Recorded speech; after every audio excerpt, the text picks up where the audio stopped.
가을이 되면은 항상 우리 주변 아름다운 공간에서 펼쳐지는 풍경이 있습니다. 그것은 뭐냐면은 결혼을 앞둔 새 신랑 새 신부가 사진 촬영을 합니다. 그래서 예쁜 드레스를 입는데 한 곳에서만 찍지 않기 때문에 옮겨 다니면서 찍어요. 한 카트 찍고 난 뒤에 저쪽 자리를 옮깁니다. 드레스를 이렇게 들쳐 입고서요 뛰어요. 그리고 남편 될 새 신랑은 여러 가지 도구를 갖고 땀을 뻘뻘 흘리면서 또 뒤쫓아가고요. 또 그 뒤를 쫓는 사진사는 무거운 카메라 도구를 들고 열심히 또 쫓아다닙니다. 그런 일들이 많이 보여지는 계절이 다가왔습니다. 그런 걸 보면서 또 결혼 정년기를 둔 자녀를 둔 부모님이라면 아마 이런 생각할 거예요. 아유, 우리 딸아이도 좋은 신랑감이 생겨야 될 텐데, 그리고 또 귀한 아들을 둔 부모님들은 그럴 거예요. 아유, 좋은 신부감을 찾아야 될 텐데 어디서 만나지? 가장 좋은 건 교회에서 만나면 좋겠어요. 네. 우리들 속담에 또 그런 것이 있습니다. 친구 따라 강남 간다. 이것은 아마 옆에 있는 친구, 만난 친구의 영향을 서로 주고받는 가운데에 상당히 큰 힘이 있다라는 것을 보여주는 하나의 옛 이야기입니다. 어떤 사람에게는 힘든 만남이 되고 또 어떤 사람에게는 그것이 다르게 전혀 축복의 만남이 되기도 합니다. 그래서 한번 생각해 봅니다. 축복의 만남이라는 건 어떤 것일까? 또 그러면서 나는 이런 만남에서 어떻게 해야지 이 축복을 좀 더 30배, 60배, 100배로 만들 수 있을까? 그리고 나는 그런 만남을 적극적으로 힘쓰고 있는가 아니면은 소극적인가? 그러면서 이런 만남들을 한번 구분해 보았습니다. 비유적인 거지만은 세 가지로 나눠 봅니다. 첫째는 생선 같은 만남이 있습니다. 이것은요, 그저 만지기만 했는데 비린내가 몸에 확 배는 거예요. 그리고 하루가 지나고 이틀이 지나고 3일이 지나고 계속 오래 가면 갈수록 서로에게 좋지 않은 영향을 주는 것 같습니다. 얘는 시기하고 질투하고 싸우고 원한을 남기는데 급기야 생선 같은 만남은 부패해서 썩어가는 냄새로 변하게 되는 거죠. 예를 들면 이런 거예요. 아브라함의 조카 롯이 소돔 사람을 만납니다. 근데 그 소돔이 어떤 곳이에요? 이미 하나님이 심판하기로 작정된 곳이죠. 그런데 롯이 거기에 가서 그들의 영향을 다 받습니다. 썩어져가는 영향을, 비린내 나는 영향을 받는 거죠. 이거를 어느 가수가 얘기한 것처럼 이 잘못된 만남이에요. 두 번째요. 겉으로 보기엔 좋은 것 같습니다. 꽃을 든 만남, 꽃과 같은 만남.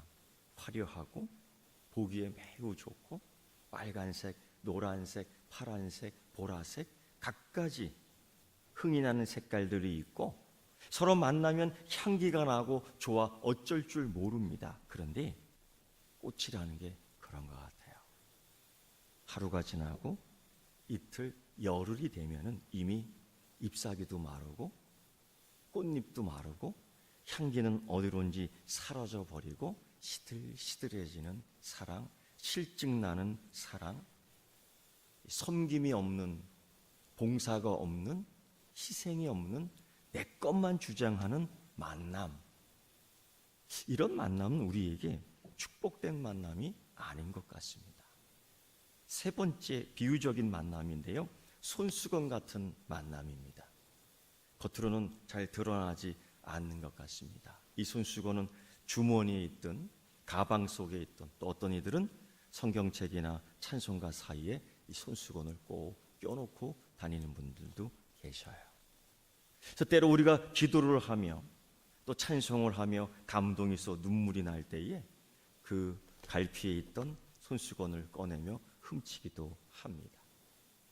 그리고 이 손수건 같은 만남은 상대방이 슬플 때에 때로 내 주머니에서 손수건을 꺼내서 이렇게 닦아주기도 하고요. 삶을 살면서 고된 노동 속에 땀을 흘리며 피곤해할 때에 이 손수건을 꺼내요 땀을 닦아주며 위로를 해주는 손수건 같은 만남. 때로 살면서 여러 가지 상처로 해서 상한 갈대처럼 꺾여 있는데 자기의 손수건을 꺼내서 아주 꺾어지지 않도록 상처를 싸매줄 수 있는 손수건 같은 만남. 사실 이런 요 손수건 같은 만남이 축복의 만남입니다. 이런 만남이 오늘 우리가 읽은 사도행전 18장에 자세하게 나오고 있습니다. 사도 바울은 로마의 핍박으로 인해서 어쩔 수 없이 고린도로 쫓겨옵니다. 그 아덴에서 열심히 복음 증거하고 열심히 살면서 어떻게 하든 이 구원의 복음을 증거하기 위해서 애를 썼는데 애쓴 만큼 열매가 없었어요. 이 아덴이라는 지역은 학문과 예술의 도시인데 사도 바울이 복음을 증거할 때에 그들은 이것을 철학으로 받아들이고 이것을 예술로 받아들이고 이것을 학문으로 받아들이니까 이 십자가의 능력이 나타나지 않는 거예요. 훗날 사도 바울이 고백하기를 참 이때에 힘들었습니다. 이때 참 어지러웠습니다.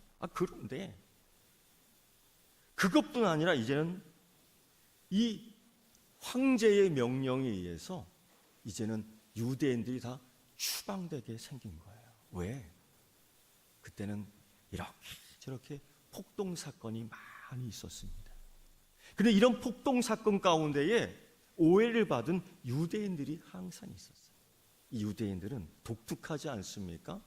자기들끼리 모여서 먹고 자기들끼리 모여서 찬양하고 자기들끼리 모여서 경제활동을 하고 이것이 이 로마인의 눈에 볼 때는 매우 불쾌하게 보였던 겁니다.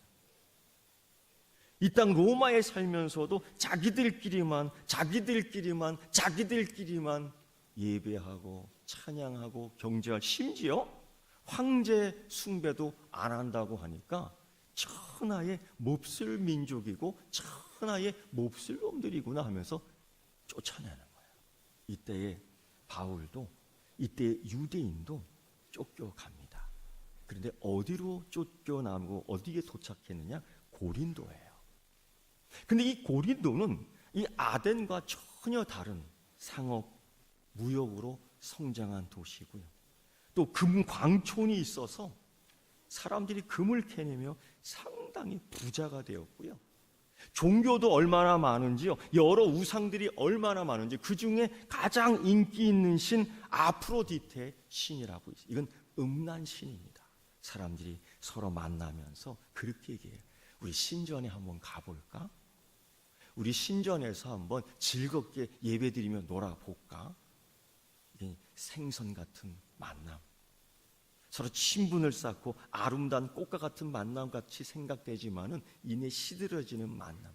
그 얘기가 무엇이냐? 야, 우리가 음란한 짓 한번 해볼까? 이 고린도에 물러났던 이 분위기를 정달하게 보여주는 것이에요. 그런 가운데 이 고린도 지역에 사도 바울이 도착해서 복음을 증거하고 이 찬란한 상업적인 이 도시에서 경제적인 생활을 이어가려니 경제적인 면도 그렇고 영적인 면도 그렇고 육체적인 면도 그렇고 많이 힘들었던 겁니다. 그의 고백에 의하면 고린도전서 2장 1절 이하에 그가 이렇게 얘기해요.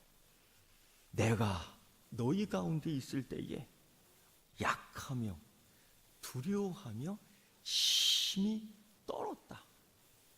아니, 이제까지 사도 바울이 빌립보 감옥에서 어떻게 했습니까? 실컷 실컷 두드려 맞고 지하 감옥에 들어가서도 찬송하고 예배하고 기도하는 가운데 하나님의 역사를 경험하고 철창이 끊어져 나가며 죽으려는 한 사람 붙잡고 주 예수를 믿으라, 그리하면 너와 내 집이 구원을 얻으리라 강력했던 파워는 다 어디로 가버리고 이렇게 얘기하는 거예요. 약하며 두려워하며 힘이 떨었다. 바울은 완전히 탈진한 상대가 되었던 겁니다. 하나님 이루려고 사도 바울을 썼는가? 고린도 이 지역에 와서 심각한 경제적인, 심각한 육체적인, 아주 심각한 영적 걸림에 걸려 거의 쓰러지게 되었던 거예요. 우리도 그렇지 않습니까? 삶에 여러 가지 곤란한 것들이 있어요. 특히 경제적인 것. 사단은 이런 것들 통해서 우리를 자꾸 걸리게 합니다. 그리고 믿음이 떨어져 나가게끔 만들죠. 또 어떻게 보세요? 육체적인 것. 우리의 몸을 자꾸 칩니다. 사단이 욥을 치듯 우리의 몸을 쳐요. 그것뿐입니까? 어떻게든지 믿음으로 서지 못하고 믿음으로 일어나지 못하고 하나님의 축복을 막아버리는 이 사단의 이 여러 행동들로 인해서 우리는 점점 약하며 두려워하며 힘이 떨 때가 있습니다. 이럴 때 생각하죠. 하나님은 어디에 계신 거야? 하나님은 어디에 계시지? 남들은 잘 돕는 것 같고 남들은 이때 도왔다는데 나는 언제? 하나님이 이때 무엇을 하고 계시는 거지? 우리들도 심각하게 영적으로, 감정적으로, 경제적으로, 육체적으로 지칠 때가 있습니다. 이때 하나님은 나를 위해 뭘 하고 계실까? 이러한 의문 속에서 하나님을 더 찾기보다는 실망하고 좌절하고 사도 바울처럼 약하며 두려워하며 힘이 떨었도다 하는 동일한 똑같은 경험이 있는 줄 압니다. 이때에 정말 하나님은 뭐 하고 계셨을까? 이때 하나님은 정말 이렇게 두 손을 끼고서 저게 잘하나 보다 구경만 하고 계셨을까? 근데 여러분, 성경을 찾아보면 하나님이 이런 자들, 하나님이 이런 어려운 상황 가운데 있는 자기의 자녀들에 대해서 하나님이 책임져 주시는 역사들을 얼마든지 발견할 수 있습니다. 예를 들면 요한복음 19장입니다. 예수님의 죽음, 예수님의 빈무덤, 예수님의 부활의 사건을 경험할 수 있는 장인데, 어느 날 막달라 마리아가 돌아가신 예수님을 그래도 지켜야 되겠다, 돌아가신 예수님을 그래도 보호해야 되겠다, 돌아가신 예수님을 봐야 되겠다면서 무덤가에 옵니다. 그런데 무덤에 큰 돌이 다 깨져버리고 굴러가 버린 거예요. 그리고 놀라 그 안을 들어가 보니 예수님의 시신이 사라진 거예요. 틀림없이 누군가 훔쳐갔다. 틀림없이 예수님의 시신을 훼손시켰구나. 걱정과 두려움과 염려 때문에 이 막달라 마리아는 하얗게 사색이 되고 후들후들 떨리는, 머리는 완전히 하얗게 되고 어찌할 바를 몰라 주저앉는 상태까지 이르게 됩니다. 이때 하나님은 뭘 하고 계시는가? 이러한 성도들에게, 이러한 제자들에게, 이러한 자녀들에게 과연 하나님은 어떻게 하고 계실까? 연이어 성경은 이렇게 증거합니다. 하나님은 시간과 공간을 초월해서 그에게 급하게 천사를 파송하는 거예요. 그리고 이 한마디 남겨주며 격려하며 다시 힘을 내게 주시는데, 곧이어 막달라 마리아는 그 격려의 말씀을 듣고 하나님 보내는 천사와의 만남을 통하여 그는 달릴 수가 있었던 겁니다. 달려 더 좋은 만남을 통해서 이런 증거를 해주지요. 그는 이런 소리를 듣습니다. 딸아, 안심해라. 뭘 말입니까? 걱정하지 말아라. 뭘 말입니까? 네가 염려하고 걱정하는 것처럼 그런 것이 아니야. 예수님은 죽음에서 생명으로 다시 사셨다. 너희들에게 약속한 것처럼 하나님이 이 죽음을 이기셨다. 이 축복된 만남과 그 소리에 주저앉으며 하얀 머리가 되었던 이 막달라 마리아는 힘을 다해 또 다른 축복의 만남과 이 소리를 증거하기 위해서 여전히 달릴 수 있는 힘과 능력이 생긴 줄 믿습니다. 이게 축복된 만남, 손수건 같은 만남이야. 식은땀이 흘리는 그를 닦아주며 안심해라. 눈물을 흘리는 그의 눈물을 닦아주며 안심해라. 바울에게도 마찬가지입니다. 쓰러져 지칠 수 있는 이 바울에게 놀라운 사랑을 붙여줘요. 만나게 해줍니다. 같은 유대인이며 같은 고린도에 있었던 이 아굴라와 브리스굴라 이 부부를 만나게 해줍니다. 그들은 어떤 사람이었는가? 그들은 이 이탈리아에서 아덴에서 동일하게 생업으로 천막을 만드는 한 사업가였습니다. 그들도 유대인이기 때문에 동일하게 추방당하여 이 고린도까지 왔는데 또한 이곳에서 자리를 마련해서 동일하게 사업을 할 수 있었고 먹고 사는 문제 이 모든 것들로 해결할 수 있었고 잠을 잘 수 있는 집과 음식을 만들 수 있는 여러 공간들을 확보해 나왔고 큰 천막을 만들 수 있는 공터도 마련해 놓고 사실 바울과는 여전히 다른 상황이었죠. 바울이 그걸 알고 그들을 찾아갑니다. 그런데 참으로 신기한 것은 그 아굴라와 브루스길라 이 부부가 그를 만나주고 영접해 준 겁니다. 어떻게 이렇게 성경은 간단하게 설명을 하는 것일까? 성경은 말입니다. 때때로 하나님의 깊은 역사를 설명하지 않습니다. 하나님의 깊은 은혜를 설명하지 않습니다. 그냥 훌쩍 뛰어넘을 때가 많아요. 이런 좋은 만남은 하나님의 약속, 축복인 줄 믿습니다. 이것이 하나님께서 바울에게 주셨던 위로였고 큰 축복의 약속인데 이건 예수님이 일찍이 우리를 향해서 주신 약속과 동일합니다. 무엇이냐면 이겁니다. 들어보십시오. 너희는 먼저 그의 나라와 의를 구하라. 그리하면 이 모든 걸 너희에게 더하시리라.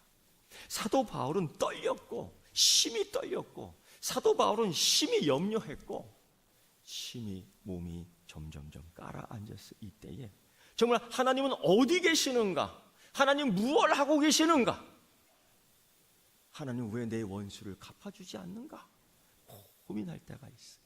그런데 하나님은 이 아굴라와 브리스길라를 만나며 위로를 받아요. 하나님의 약속은 이루어지시는구나. 하나님의 말씀은 성실하게 이행되고 있구나. 너희는 먼저 그의 나라와 그의 일을 구하라. 그래 이 모든 걸 너희에게 더 하시리라.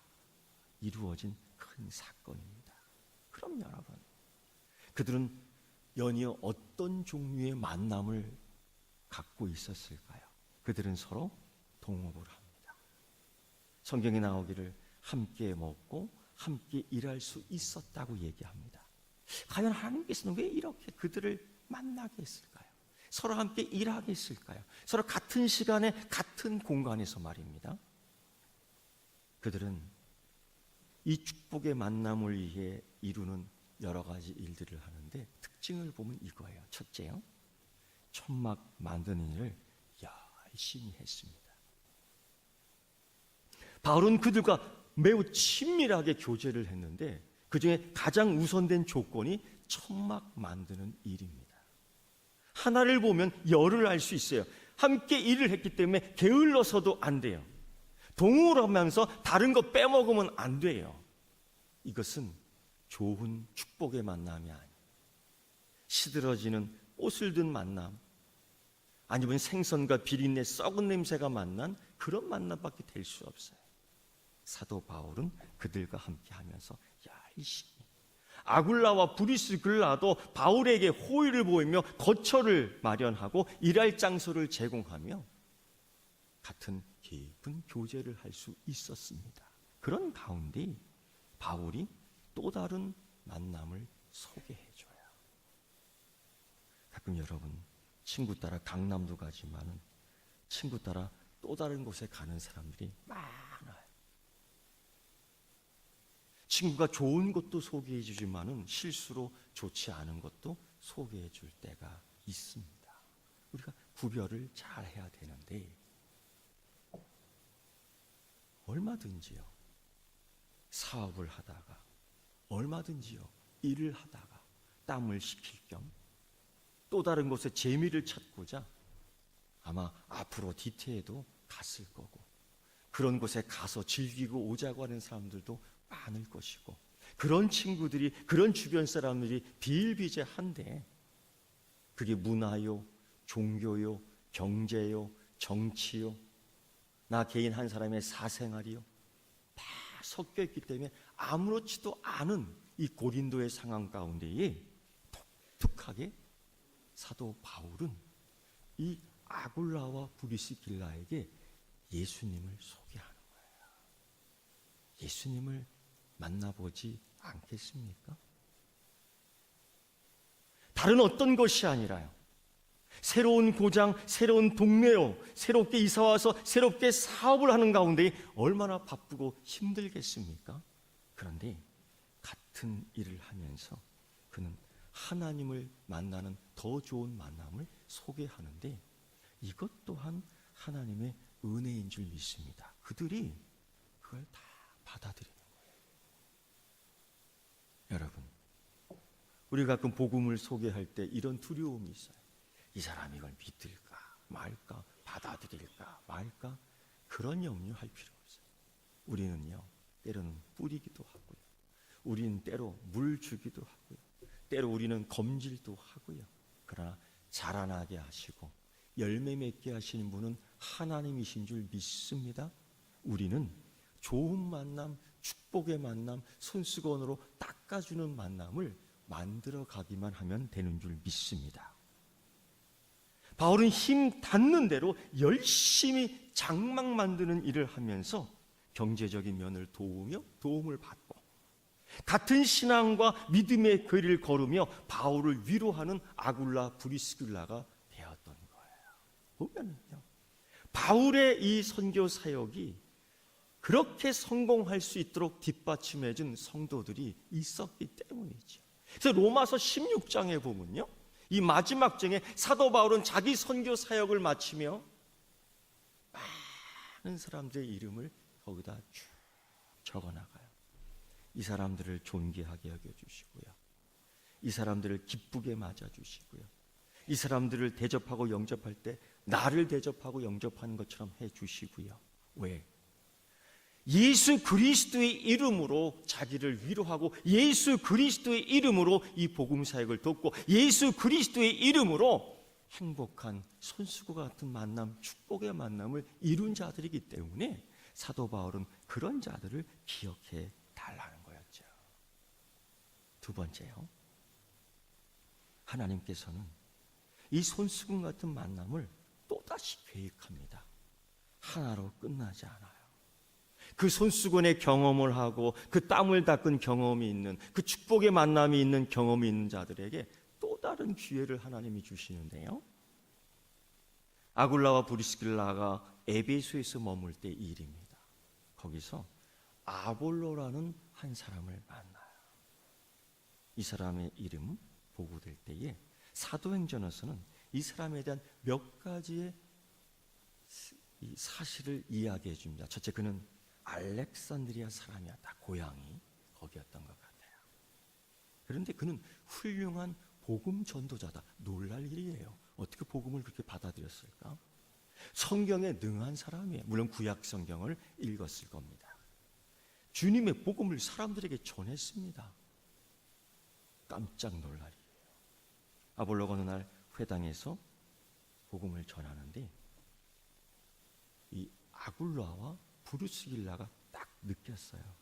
좀 부족한 게 있는 것 같은데 복음을 증거합니다. 사람이 성실합니다. 성경에 능합니다. 그런데 그리스도께서 이루어놓은 사역에 대해서 우리 주님 예수 그리스도의 십자가 사건, 우리 주님 예수 그리스도의 부활 사건, 우리 주님 예수께 주시는 성령의 능력에 대해서 모르고 있는 겁니다. 단지 요한의 세례만 알 뿐이에요.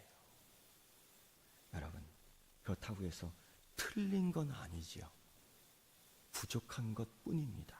이때에 아볼로를 위해서 이 아굴라와 브리스길라가 그를 초청합니다. 성경에 이렇게 기록되어 있어요. 데려다가 하나님의 도를 더 자세히 풀어주었다. 분명히 이 짧은 구조 속에 이 아굴라와 브리스길라는 바울을 만난 것처럼, 바울을 영접한 것처럼, 바울을 대접한 것처럼 충분히 아볼로에게도 그렇게 하며 그에게 성령 세례 무엇인지를 깨닫게 했을 겁니다. 좋은 만남. 그리하여 그들은 아볼로가 더 큰 사역을 할 수 있도록 길을 열어주고, 아볼로가 더 큰 일을 할 수 있도록 격려하고, 아볼로가 더 큰 역사를 이룰 수 있도록 도와주었던 만남을 완성합니다. 손수건 같은 만남이지요. 여러분, 오늘날 우리에게도 동일하게 적용할 수 있습니다. 나는 어떤 종류의 만남을 가지고 있는가? 그냥 생선 한 자루 잡고서 이 사람 저 사람에게 비린내를 내어주는가? 아니면 겉으로 드러난 아름다움만 갖고서 뽐내는 만남은 아닌가? 그러나 보이지는 않지만, 때로 주머니에 숨겨져 있지만, 때로 찬송가 성경책 갈피에 숨겨져 있지만, 언제든지 준비되면 서로의 삶에 대하여 걱정해주고 위로해주는 이 손수건의 만남. 때로는 성도의 눈물을 닦아주는 손수건, 때로는 힘이 들고 외로워 지치고 힘들 때 땀을 흘리며 먼지에 범벅이 됐을 때 닦아줄 수 있는 손수건, 때로 깊은 상처에서 아주 끊어지진 않았지만 상처 입은 그 몸에 붕대 대신 감아줄 수 있는 이 손수건의 만남. 그렇기 때문에 바울은 침체되어 있는 육체적으로, 경제적으로, 영적으로 쓰러져 갈 때에 그는 다시 세움을 받을 수 있었고, 그 축복의 만남을 통해서 아볼로, 틀린 건 아니지만 부족한 것 가운데 더 깊이, 더 높이, 더 큰 사역을 할 수 없을 때에 이 아볼로와 이 아굴라와 브리스길라는 그들을 싸매어 더 세울 수 있었던 겁니다. 사랑하는 성도 여러분, 우리들 삶에 있어서 영향을 받지만은 우리들 삶에 있어서 이 영향을 주는 부분은 어떤 것들이 있을까요? 오늘 세 가지의 만남을 기억하는데 한 가지만 기억하면 더 좋겠습니다. 한 가지만. 나는 손수건 만남을 갖고 있는가? 언제든지 닦아주고 싸매줄 수 있는 그 만남을 나는 우리 주님 예수 그리스도로부터 경험하고 언제든지 나눠줄 수 있는 이 기회를 갖고 있는가? 사랑하는 성도 여러분, 이제 우리는 조금 있으면 명절을 통해서 많은 사람을 다시 만날 것입니다. 뿐만 아니라 이 자리에서, 이 시간에 이미 우리 주님 예수 그리스도의 말씀을 통하여 만난 이 축복의 만남을 그들에게 전하며 그들에게 좋은 더 열매를 맺게 할 수 있는 손수건의 만남을 여러 장 준비할 수 있는 여러분 되기를 축복합니다. 기도하겠습니다. 주 여호와 하나님 아버지, 감사와 찬송을 드립니다. 때로 우리는 축복을 받고자 갈망하고 하나님을 찾습니다. 이제 받은 우리가 이 축복을 나누기 위하여 손수건의 만남을 여러 장 준비하며 건넬 것입니다.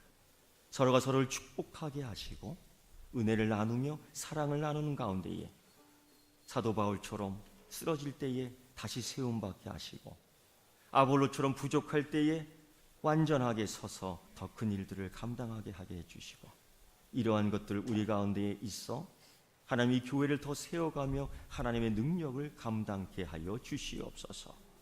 예수님의 이름으로 기도드리옵나이다. 아멘.